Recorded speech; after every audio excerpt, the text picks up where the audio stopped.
भारत के आंध्र प्रदेश के चित्तूर जिले के तिरुपति में तिरुमाला की पहाड़ी पर विराजमान तिरुपति बालाजी विश्व के सबसे प्रतिष्ठित मंदिरों में से एक है। तिरुपति बालाजी मंदिर 7 चोटियों से घिरा हुआ है, जिस वजह से तिरुपति बालाजी मंदिर को 7 पहाड़ियों का मंदिर भी कहा जाता है। तिरुपति बालाजी से प्राचीन की कई पौराणिक कथाएं जुड़ी हुई हैं। भगवान वेंकटेश्वर को विष्णु जी का रूप माना जाता है, जिन्होंने कलयुग के कष्टों से लोगों को बचाने के लिए अवतार लिया था। तिरुपति मंदिर की कहानी भगवान विष्णु और माता लक्ष्मी के धरती लोक पर अवतार लेने से जुड़ी है। एक बार ऋषियों ने यह तय करने के लिए बैठक रखी कि त्रिमूर्ति ब्रह्मा, विष्णु और शिव में से कौन सर्वोच्च है। उन्होंने महर्षि भृगु को यह महत्वपूर्ण कार्य सौंपा, क्योंकि वह अपनी बुद्धिमत्ता और निष्पक्षता के लिए प्रसिद्ध थे। इसके बाद महर्षि भृगु तीनों देवों की परीक्षा लेने के लिए चल पड़े। महर्षि भृगु सबसे पहले ब्रह्मा जी के पास जाते हैं। वे न तो उन्हें प्रणाम करते हैं और न ही उनकी स्तुति करते हैं। ये देख ब्रह्मा जी को महर्षि भृगु पर बहुत क्रोध आता है। उनका क्रोध इतना बढ़ जाता है कि मुख बिल्कुल लाल हो जाता है। ब्रह्मा जी का क्रोध अंगारों में बदल गया। कुछ क्षणों बाद उन्होंने अपना गुस्सा ठंडा करने का प्रयास किया। भृगु, तुमने ना तो मुझे प्रणाम किया, ना ही मेरा सम्मान किया। ऐसा करके तुमने मेरा अपमान किया है। फिर भी मैं तुम्हें इसलिए क्रोधवश कुछ नहीं कह रहा हूँ, क्योंकि तुम मेरे पुत्र हो। इसी कारण मैं अपने क्रोध को दबा रहा हूँ। मैं यही देखना चाहता था ब्रह्मदेव, कि आप मेरा ऐसा आचरण देख अपने मुख पर क्रोध रोक पाते हैं या नहीं। अब मुझे आज्ञा दीजिए। ब्रह्मा जी से भेंट करने के बाद महर्षि भृगु भगवान शिव से मिलने कैलाश पहुँचे। भगवान शिव ने जैसे ही महर्षि भृगु को आते देखा, वे प्रसन्न हो गए और भृगु ऋषि का आलिंगन करने लगे। पधारिए महर्षि भृगु, आपका स्वागत है। मेरा आलिंगन स्वीकार कीजिए। महादेव, आपने हमेशा ही धर्म और वेदों की मर्यादाओं का उल्लंघन किया है। आप इन दुष्ट राक्षसों व असुरों को जो वरदान देते हैं, उनके कारण सृष्टि को कई प्रकार के संकटों का सामना करना पड़ता है। इसी कारण मैं आपका आलिंगन कदापि स्वीकार नहीं करूंगा। महर्षि भृगु के मुख से ये सब बातें सुनकर भगवान शिव गुस्से से लाल हो उठे। उनका क्रोध इतना अधिक बढ़ गया कि वे त्रिशूल उठाकर भृगु पर प्रहार करने लगे। महर्षि भृगु, आपका इतना साहस कि आप ये अपशब्द बोलकर मेरा अपमान कर रहे हैं। नहीं प्रभु, इस तरह ऋषि भृगु पर प्रहार करना आपके लिए उचित नहीं। अपने क्रोध को शांत कीजिए। क्रोध प्रलय और सर्वनाश का प्रतीक है।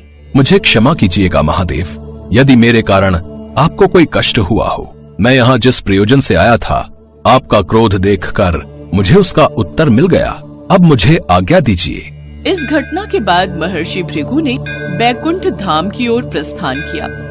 बैकुंठ पहुंचने पर ऋषि भृगु ने भगवान विष्णु को सोते हुए पाया और देवी लक्ष्मी उनके पैरों को दबा रही थी।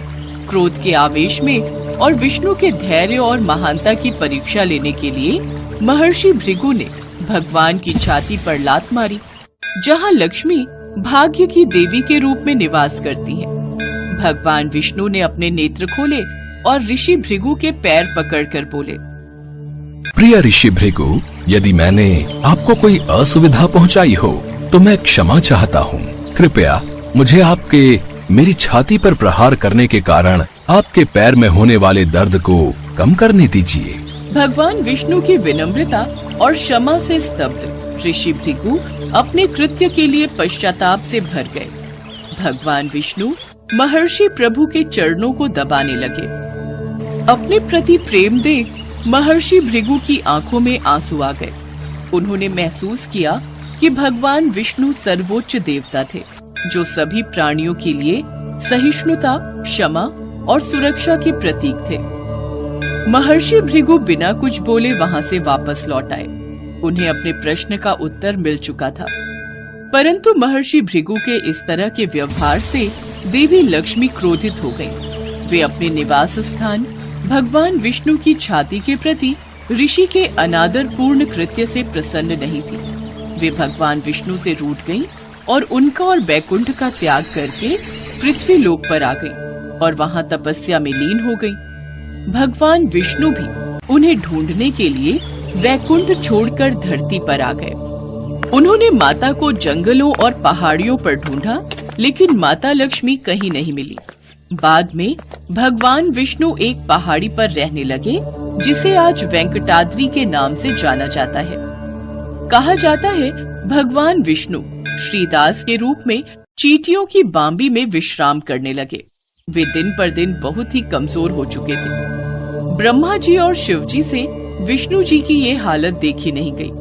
माता लक्ष्मी को ढूंढने में भगवान विष्णु की मदद करने ब्रह्मा जी और शिव जी गाय और बछड़े का रूप धारण कर धरती पर आ पहुँचे। यह गाय राजा चोल के पास थी, लेकिन एक रोज उस गाय ने दूध देना बंद कर दिया।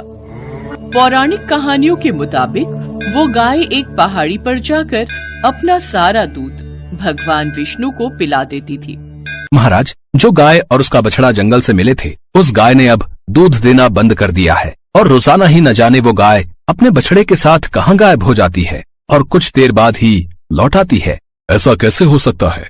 तुम्हें उस पर नजर रखनी चाहिए कि आखिर वो दूध क्यों नहीं दे रही और रोजाना वो कहाँ जाती है। मुझे पूरी खबर दो। सेवक ने गाय का पीछा किया।